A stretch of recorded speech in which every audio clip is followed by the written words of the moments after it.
Well, just how big is BlackRock at $10 trillion? How big is $10 trillion? Only two countries have a GDP larger than what BlackRock manages, the US and China. That's how massive BlackRock is.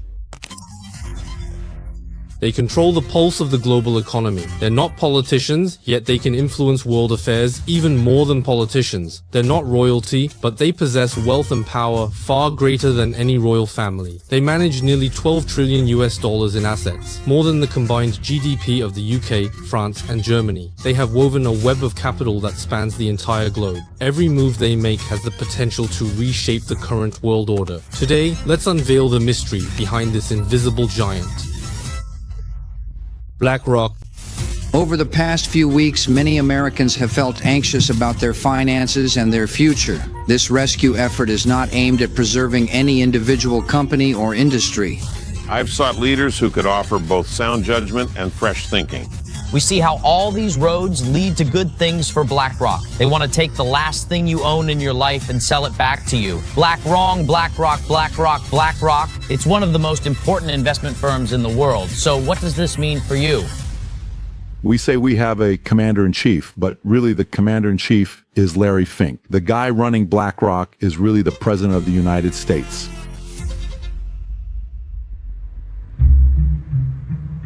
In 1952, Larry Fink was born into a Jewish family in Los Angeles, USA. From the very beginning, Fink craved power. He wanted to become an influential figure in government. As he grew up, he studied political science at UCLA, but soon realized that politics was not where real power lay. Money was the true source of power. So he set his sights on one of the fastest money-making fields in the world, the real estate industry, while pursuing an MBA degree. He chose to work at an investment bank, thus beginning his career in finance. In 1983, the US economy rebounded from a decade-long recession. Order of business before the nation is to restore our economic prosperity.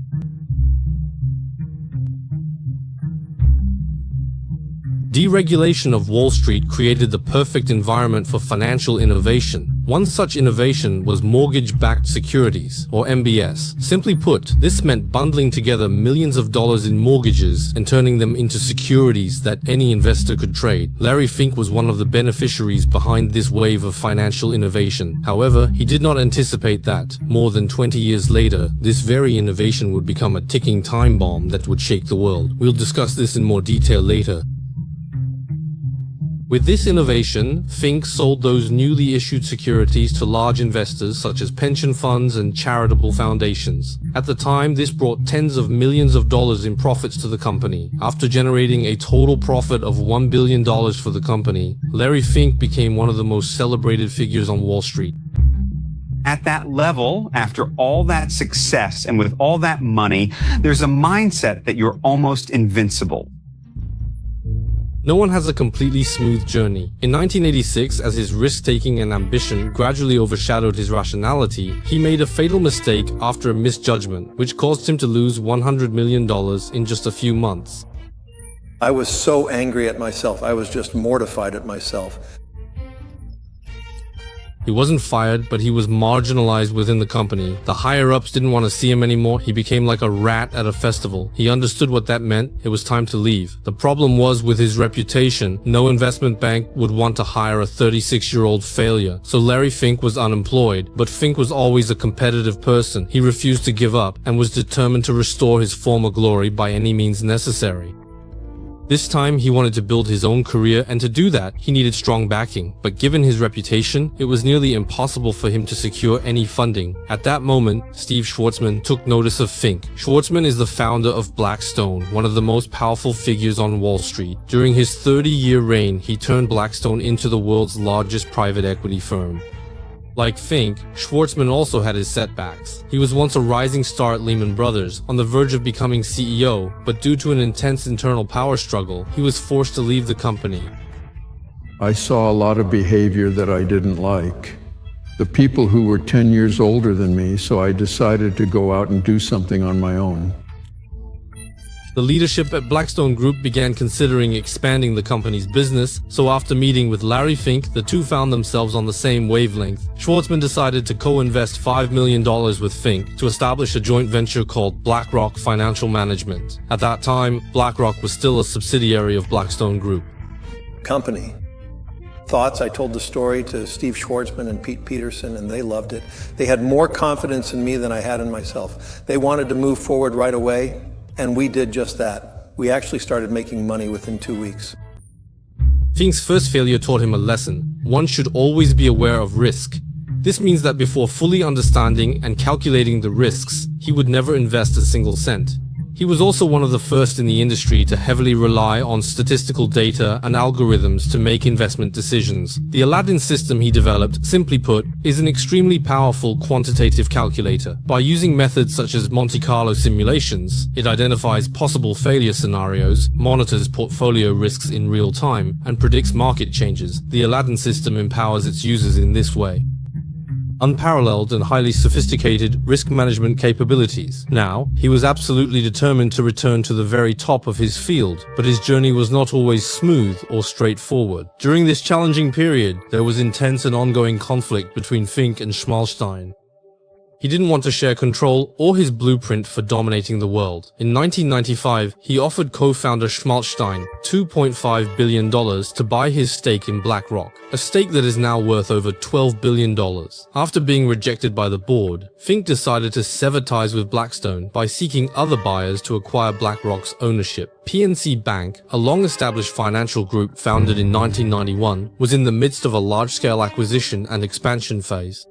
For Fink, PNC was the perfect buyer to break away from Blackstone. PNC offered hundreds of millions of dollars to buy Schmalstein's stake in BlackRock. Initially, Schmalstein and Fink founded the company with just $5 million, and in only 5 years, BlackRock had brought them an incredible return. Schmalstein hesitated, but the money was simply too good to refuse. He agreed to sell his shares to PNC. This became one of the biggest mistakes of Schmalstein's career.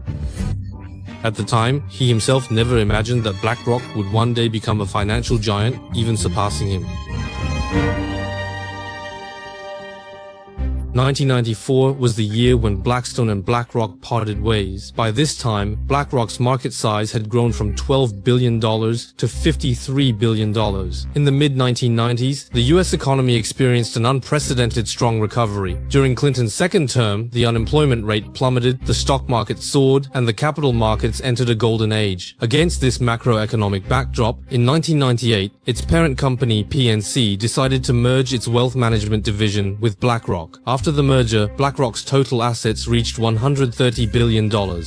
Just 1 year later, in 1999, BlackRock successfully went public, becoming the 5th largest publicly listed asset management company in the United States. But Fink wanted to be number one. The next wave came in 2006, when BlackRock underwent a significant merger with Merrill Lynch. This merger nearly doubled BlackRock's assets, reaching $1 trillion. By this point, BlackRock had grown into a financial behemoth, and its sole objective was to become even bigger. But behind this prosperity, a crisis was brewing. The mortgage-backed securities that Fink had helped develop back in the 1980s. Well, now this ticking time bomb had started its countdown. Global sell-offs are spilling onto Wall Street today. The Dow Jones Industrial Average is now down 462 points. We're seeing sharp declines across the board. You can hear the shouting on the floor. Hey, down here working the phones. A lot of their customers are freaked out, waiting to see how low the Dow will go. eBay is down 6.5%. There's Apple under pressure. Yahoo down 8.5%. Cisco 6.5%. Research in Motion 10%, just to name a few. This could lead to the most serious recession in decades, and that means life, as most Americans know, it is about to change. The economic storm quickly spread, and once invincible Wall Street giants like Lehman Brothers and Merrill Lynch collapsed one after another. The market plunged into panic, and the public directed their anger at the US Treasury Department. To prevent the collapse of the financial system, the government decided to bail out major financial institutions such as Bear Stearns, AIG, Fannie Mae, and Freddie Mac. Major financial institutions have teetered on the edge of collapse, and some have failed. We're in the midst of a serious financial crisis, and the federal government is responding with decisive action. The rescue effort is not aimed at preserving any individual company or industry. It is aimed at preserving America's overall economy. The government handed BlackRock, led by Larry Fink, these important government contracts with virtually no competition. In other words, Larry Fink became a key player in Washington's efforts to rescue Wall Street, thrusting him into the national spotlight. Then there was an obvious problem here because BlackRock itself was one of the largest shareholders in these banks. So hiring BlackRock to rescue companies in which BlackRock held shares was a clear conflict of interest. However, as one of the creators of mortgage-backed securities, Larry Fink was undoubtedly one of the only people on Wall Street capable of resolving this crisis. In fact, behind almost every major deal in 2008, you could see BlackRock's involvement. In this way, Larry Fink became the biggest winner in the midst of it all, especially in the aftermath of the 2009 real estate crisis. Taking advantage of the situation, BlackRock completed the acquisition of Barclays' BGI, a deal that made BlackRock the world's largest ETF provider. Together with Vanguard Group and State Street, they now controlled the global market for major index funds. To put it simply, buying an ETF is like shopping for fruit at a supermarket. You might be buying apples or bananas, but an ETF bundles all the fruits in the supermarket into a fruit basket for you. This way, you don't have to worry about picking a bad fruit because you get a share of every type of fruit in the store, which spreads out the risk of any single fruit. And BlackRock, each fruit basket charges a small handling fee, much like casting a fishing net. Very few people get rich by catching goldfish. Most of the income comes from catching larger fish. Larry Fink quickly realized that the future of investing lay in collecting small amounts of money from a large number of small investors, quantity over profit margin. In 2014 alone, BlackRock raised $103 billion, and soon after, it controlled nearly half of the ETFs in the United States, becoming the largest shareholder in almost all listed companies. We're the largest pension manager in Japan. In Mexico, where we are now, after a recent acquisition, we're going to become the largest asset manager in Mexico. We have a single technology pipeline worldwide that connects everything we do at the firm. He is more capable than anyone else of influencing the US economy. He's like the JP Morgan of the 21st century, controlling about $12 trillion in assets worldwide. The public knows almost nothing about this low-profile financial giant. In 37 years, he transformed BlackRock from a startup into what it is today, into the largest asset management company in the world, a true financial giant. And all of this has quietly happened outside the global spotlight. In the past, BlackRock focused on passive investing, but now it is increasingly involved in the boards of American companies. In board meetings, been asking companies, please describe your long-term plan. You tell us what long-term means, but most importantly, please just tell us that you have reviewed your long-term strategy with your board. We own these companies forever. We can't sell the shares. The only power an indexer has is the power of their vote. They have begun to exercise the enormous power granted by controlling these ETFs. President, you're not a president. You work for me.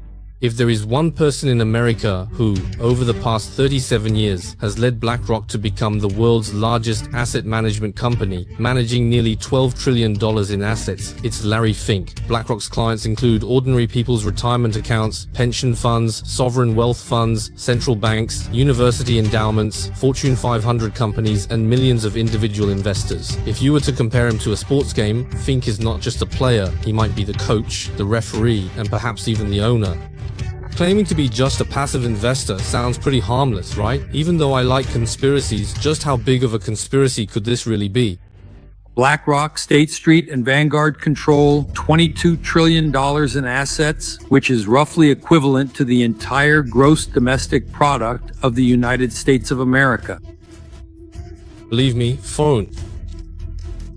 They're called the new giants. Are they actually controlling the world directly, or are they just letting the world develop in a direction that benefits them? If you take a closer look at these three companies, you'll find that it's not just BlackRock that's an investor. Vanguard and State Street are as well. Vanguard's investors include BlackRock and State Street. Who is State Street's biggest investor? If you check, that's right, it's BlackRock and Vanguard. You could say that the biggest companies they own, in turn, own them as well. This triangle creates a closed loop, and so far the money just keeps circulating within this loop and never seems to come out. In Henry's words, they've controlled the money. Global control and the world. Of course, you can see their influence in the US defense and military sectors. All these big investment companies are invested in war. I mean, they make money from it. They each have $50 billion in Lockheed Martin and Northrop Grumman, so they're making huge investments and profiting from war. It's not a bank, it's just an investment company, and it's been the most successful in the world. If you look up the largest shareholders of these companies, you'll find that the top three are still those same three giants. The three major shareholders together hold nearly 20% of the shares, same as before.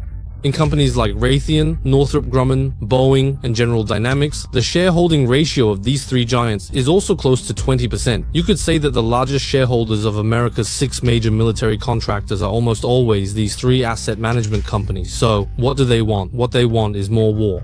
A full-scale invasion, the likes of which we haven't seen since World War II, of Russia into Ukraine, and those high gas prices mean the cost of everything that needs to be transported is on the rise. In 2022, the Russia-Europe conflict. By August, the Ukrainian government had signed an agreement with BlackRock to establish the Ukraine Development Fund. According to this agreement, BlackRock would provide financial services to Ukraine, helping to attract both private and public capital from the West to participate in the country's reconstruction. If you saw the rebuilding of Ukraine, did you see this contract for the rebuilding of Ukraine, a $400 billion contract? BlackRock and Chase are helping to rebuild Ukraine. And then, okay, I'm not a conspiracy theorist, but what the hell is going on here? Do they really have that much control to get everybody to do what they want them to do? Yes. Ukraine's strategic sectors, but the influence expected during Ukraine's reconstruction process cannot be underestimated. Also, in 2022, Guli's annual revenue reached as high as $100 billion, with over $10 billion in profit coming from COVID-related products. At the very least, you should ask, who are the shareholders behind Z? Who is the real boss? Moving into 2023, Japan ignored global public opinion and insisted on discharging nuclear wastewater, and the main driving force behind this was Tokyo Electric Power Company. You might ask, what benefit does this bring to Bayer? The answer is quite surprising. Bayer is now also one of the world's largest cancer drug manufacturers. Naturally, the company hopes that there will be more people in need of medication, and one of the biggest risks of discharging the water is cancer caused by radiation. Data shows that the incidence of thyroid cancer in the areas surrounding Fukushima has already increased by 118%. As the contaminated water spreads to global seas, these kinds of drugs may become necessities in the future. You could say, if Bayer were running a hospital, they would need more patients to fill the beds. If there's no one in the hospital beds, they can't make money. You might wonder, why does the US government turn a blind eye to this? Our president is the most powerful person, but that's not really the case, because those who are closer to power will say, look guys, let's calm down. That guy is only going to be there for 4 to 8 years. We'll be fine, he'll be out. We're the ones running the world, we're okay. For now we're running America, but ultimately we're running the world. Since the early 1980s, more and more key positions in the US government have been held by Jewish people.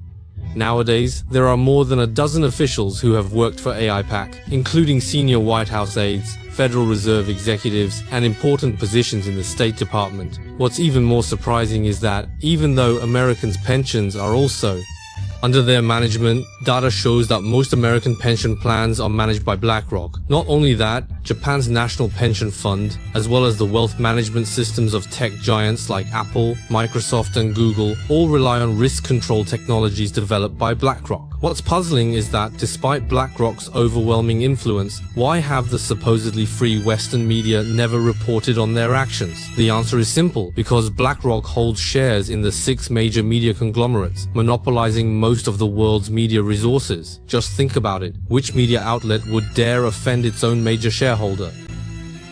Returning to our original question, does BlackRock own everything? And can they really control everything? To some extent, if we look deeper, they don't actually own any company outright. They just hold some shares, which gives them significant control. Although they may not make specific decisions in every company, it is precisely their immense influence within this vast structure that allows their share of the pie to keep growing.